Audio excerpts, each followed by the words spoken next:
Salut tout le monde, j'espère que vous allez bien. Je suis trop contente de vous retrouver aujourd'hui dans cette nouvelle vidéo. Vous l'avez vu, aujourd'hui on va se faire la vidéo annuelle sur un guide de style pour des tenues d'école. Ce que je fais assez régulièrement et plutôt chaque saison en fait, c'est d'essayer de vous donner des pièces, des idées, des conseils sur comment booster un petit peu vos looks, comment vous donner de l'inspiration pour vos tenues, plein de petits tips qui j'espère vous aideront à trouver des looks assez sympas pour la rentrée et tout au long de l'année scolaire. Comme d'habitude, on va pas perdre trop de temps avec l'introduction, on va commencer maintenant. L'idée de cette vidéo, c'est plutôt que partir sur des grosses tendances ou partir sur des pièces. Je vais essayer de vous donner des pistes pour trouver des looks, des idées de looks qui sont assez cool plutôt facilement sans trop vous prendre la tête.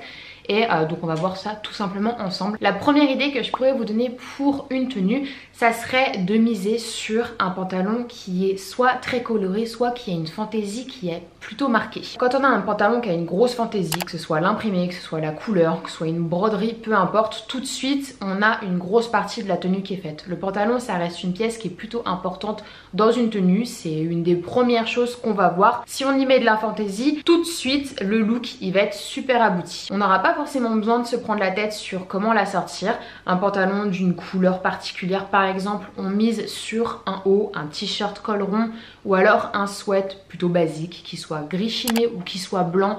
Avec la tenue, elle est quand même déjà super aboutie. Donc là-dessus, il n'y aura pas vraiment de prise de tête sur comment finir la tenue. Après, faut-il vouloir porter des pantalons avec des gros imprimés, des pantalons avec des grosses fantaisies ou de couleurs? Pour moi, la solution la plus facile pour porter un pantalon fantaisie, c'est quand on le mise dans une version un petit peu oversize. Ce sera tout de suite beaucoup plus flatteur, sera sans doute plus facile à porter, plus moderne. On aura moins de prise de risque quand on regarde les looks qui sont disponibles sur Pinterest. Franchement, ça donne de belles idées et on voit qu'on peut en faire des choses assez sympas. Donc ça peut être une idée facile pour une tenue qui reste en tête systématiquement. En deuxième, on est plutôt sur un concept de layering, donc de superposition de différentes couches de vêtements à un même niveau. Ce qu'on retrouve beaucoup en ce moment et depuis peut-être une ou deux saisons maintenant, c'est de faire de la superposition entre un haut manche longue qui est plutôt près du corps de préférence pour que la superposition elle se fasse bien, plus un t-shirt qui est plutôt loose.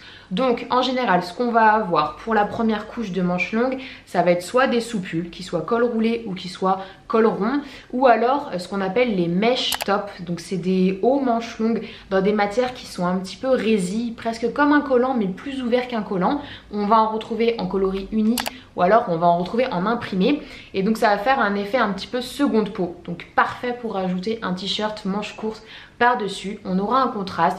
Soit on peut miser sur les deux pièces qui sont de couleurs différentes. On peut être sur un t-shirt loose noir et on vient apporter de la couleur de par les manches qui vont dépasser. Franchement, on retrouve plein d'idées. Il y a aussi de l'esprit de damier, le damier qui va être hyper tendance pour la rentrée. On a plein d'idées sur Pinterest. Donc je vais vous afficher des idées en même temps que je parle. Mais voilà, de manière générale, superposer des pièces, c'est vraiment l'occasion d'avoir des tenues qui ont beaucoup d'originalité, de fantaisie, sans pour autant prendre de risques en fonction des couleurs qu'on choisit évidemment. Dans le même esprit, on va pouvoir superposer d'autres pièces. On va pouvoir superposer des sweats col rond ou des sweats à capuche par-dessus un petit col roulé. On aura juste le col roulé qui va dépasser et qui pourra apporter soit de la couleur, soit un imprimé comme je vous le disais. Ça marche, ça peut être une touche supplémentaire. On aura la même chose, parfait pour la rentrée, superposition, t-shirt manche courte plus une chemise ouverte. On l'a beaucoup retrouvé pour cet été. Ça faisait vraiment partie des tenues qu'on retrouvait le plus sur les réseaux sociaux. Donc on peut continuer à le ressortir pour la rentrée, le début des cours. Et un peu plus automnal, on pourra ensuite mettre un soupule col roulé plus sa chemise, porter soit la chemise ouverte, soit la chemise fermée quand il fera plus frais. C'est toujours une idée, on arrive à faire des contrastes de couleurs, des contrastes de style. C'est la petite pièce, le petit jeu sur cette tenue qui vient rajouter du style. Moi personnellement j'adore, c'est quelque chose que je fais très souvent en automne-hiver, tout plein de couches. Et plus on arrive dans la période froide, plus il y a de couches. Mais au final ça fait des looks qui sont quand même très sympas.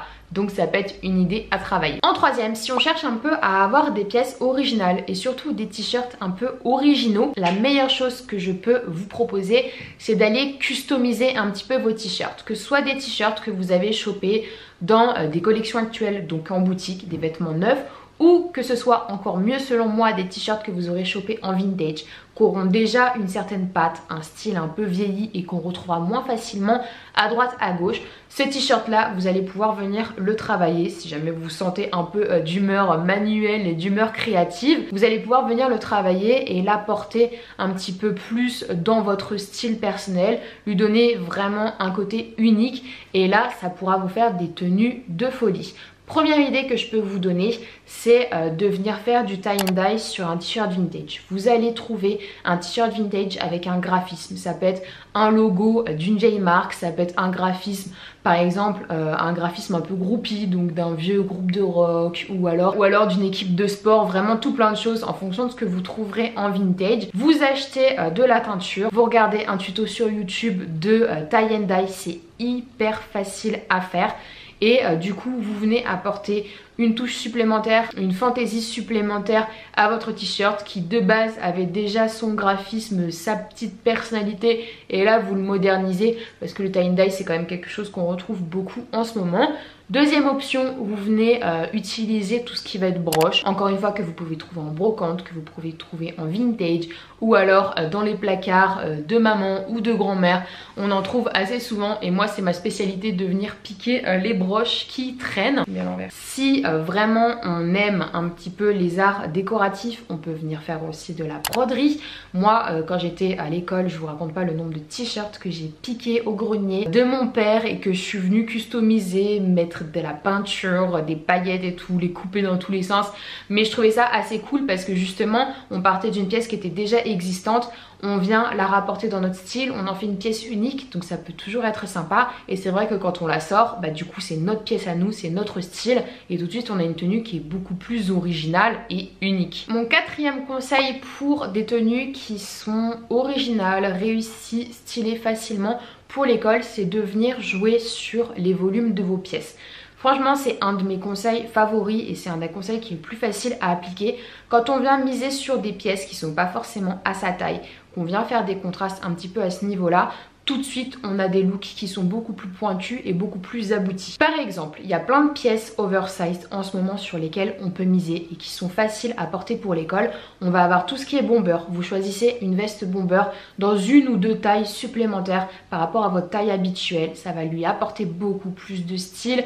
Pareil avec des vestes en jean. Il y a une grosse tendance depuis un an maintenant de pantalons oversized esprit costume. Vous pouvez toujours miser dessus. On retrouve aujourd'hui beaucoup de jeans baggy qui apportent une vibe un petit peu années 90 qui est super pour des looks qui sont simples et efficaces. On va voir la même chose aussi pour des sweats. Vous piquez un sweat au papa ou alors vous achetez des sweats en vintage beaucoup plus grands et ça peut faire des looks qui sont très très cool. Dans les idées de look aussi que j'ai vues, on peut miser sur une chemise qui est assez loose et la marier avec une jupe qui est mini si jamais vous aimez porter les jupes, si jamais vous avez par exemple les jupes qu'on retrouve beaucoup plissées façon écolière. Ça fait des looks qui marchent trop bien. On aura également le combo facile avec un blazer loose, un t-shirt un petit peu vintage ou n'importe quel t-shirt d'ailleurs et un jean. Le blazer de base c'est une pièce qui est assez formelle, qui fait peut-être strict ou qui fait très travail. Si on vient la miser en loose, tout de suite on lui donne beaucoup plus de modernité, beaucoup plus de jeunesse, beaucoup plus de style. Ça marche vachement bien, essayez et moi j'adore. Un cinquième, et pour ceux et celles qui n'ont pas envie de se prendre trop la tête sur la tenue de manière générale, ce qu'il faut savoir et ce qui est super facile en fait à faire au quotidien pour booster n'importe quelle tenue, c'est de miser sur les accessoires. Un simple accessoire peut complètement transposer le résultat d'une tenue, faire passer une tenue de quelque chose de vraiment basique sur lequel on ne s'est pas pris la tête à quelque chose avec une empreinte stylistique qui est forte et sa propre personnalité. Et ça c'est hyper intéressant à travailler. Déjà de 1, on va avoir tout ce qui est accessoires de tête qui marche beaucoup, qui est tout de suite souvent très très fort. On retrouve en ce moment beaucoup de bandeaux qui ont cet esprit un peu vintage. Pareil, on a beaucoup de pinces à cheveux, les grosses pinces à cheveux esprit années 90. J'en ai vu beaucoup chez les Bershka, les Pull&Bear, etc. Donc c'est plutôt facile de s'en procurer. On va avoir pour les périodes plus automnales, hivernales, tout ce qui est bob, tout ce qui est bonnet également. On a pas mal de foulards aussi qu'on met dans la tête. Après, faut-il les assumer? Les accessoires de tête et surtout les chapeaux, c'est peut-être pas le plus facile à porter, mais si on les assume, franchement, ça aboutit clairement à un look et ça fait vraiment d'un look simple un look beaucoup plus original. Autre type d'accessoire sur lequel moi j'adore miser pour mes tenues quand j'ai pas envie de me prendre la tête mais que j'ai quand même envie que le résultat soit cool, c'est de miser sur des bijoux, une accumulation de colliers. Ce qui est bien, c'est de miser sur un collier qui est métallique, donc qui sera toujours un basique, et après on peut miser sur un collier qui est un peu plus fantaisie. Aujourd'hui on retrouve beaucoup de colliers avec des perles multicolores, on peut même superposer les deux, ça peut avoir un super rendu. On peut miser sur des boucles d'oreilles, sur des grosses bagues qui viennent apporter un vrai plus à une tenue. Aussi pour moi, une simple coiffure peut également changer tout l'aura d'une tenue. On peut être sur un look urbain ou oversize et venir le contraster avec une coiffure qui est un peu stricte. Par exemple un slick bun, ça marchera super bien. Pour venir ajouter de la fantaisie à ces looks, on peut faire des coiffures avec des mini tresses. Si on a les cheveux bouclés, on peut venir faire des petits chignons curly avec les mèches bouclées qui tombent sur le devant. Donc on aura plein de façons un petit peu de booster facilement sa tenue. Donc ça peut être intéressant également à prendre en compte. Et donc mon dernier petit conseil en ce qui concerne une pièce cette fois-ci, ou une catégorie de pièces que je trouve sympa à avoir pour l'école, c'est de miser soit sur des gilets, soit sur des sweats à capuche. Pourquoi à capuche? Parce que encore une fois on en revient à ce système de superposition. Une pièce à capuche, ça va pouvoir venir s'ajouter à d'autres pièces qu'on a dans la garde-robe. On va pouvoir recycler des blazers, on va pouvoir recycler des vestes, des manteaux en hiver, des trenchs si jamais on aime les trenchs. On va pouvoir les mettre aussi sur nos pièces d'été, donc parfait pour la rentrée. Par exemple pour réchauffer une petite robe d'été, on vient mettre son sweat à capuche un petit peu loose, et donc là du coup on vient remettre un pied un petit peu dans le retour de vacances, porter des baskets un peu hautes. Franchement je trouve que ça marche assez bien. Pareil avec les jupes du coup. On en aura plein encore une fois dans les shops vintage où il y aura des fantaisies assez différentes. On en retrouve aussi beaucoup sur Vinted, donc dans la seconde main. On n'est pas obligé de perdre un rein pour acheter ce genre de pièces là, étant donné que ça reste des pièces qui sont assez basiques, donc on retrouvera super facilement.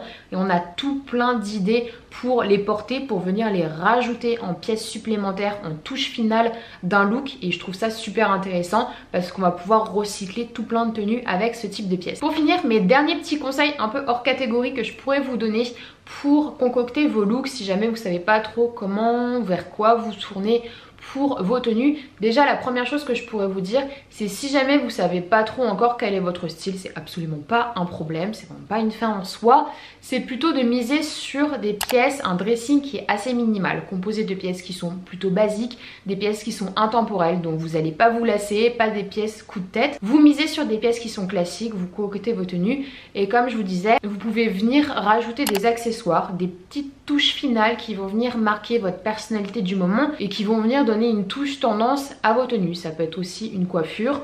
Donc on aura tout plein de façons de faire de jolies tenues sans pour autant miser sur les tendances du moment pour lesquelles on n'est pas vraiment sûr d'avoir envie de craquer. Et encore une fois, c'est pas du tout une obligation de suivre des tendances. Et le plus important dans tout ça, c'est de réussir à trouver des pièces qui vous plaisent à vous, dans lesquelles vous vous sentez bien, dans lesquelles vous vous sentez beau ou belle, dans lesquelles vous vous sentez fort, parce que vraiment le vêtement c'est pas qu'une histoire de suivre des tendances, c'est vraiment une histoire de se trouver soi-même et d'avoir confiance en soi. La confiance elle passe beaucoup aussi par la façon dont on s'habille, parce que c'est une image qu'on renvoie et à soi et aux autres, donc ça peut être intéressant sans pour autant se prendre la tête.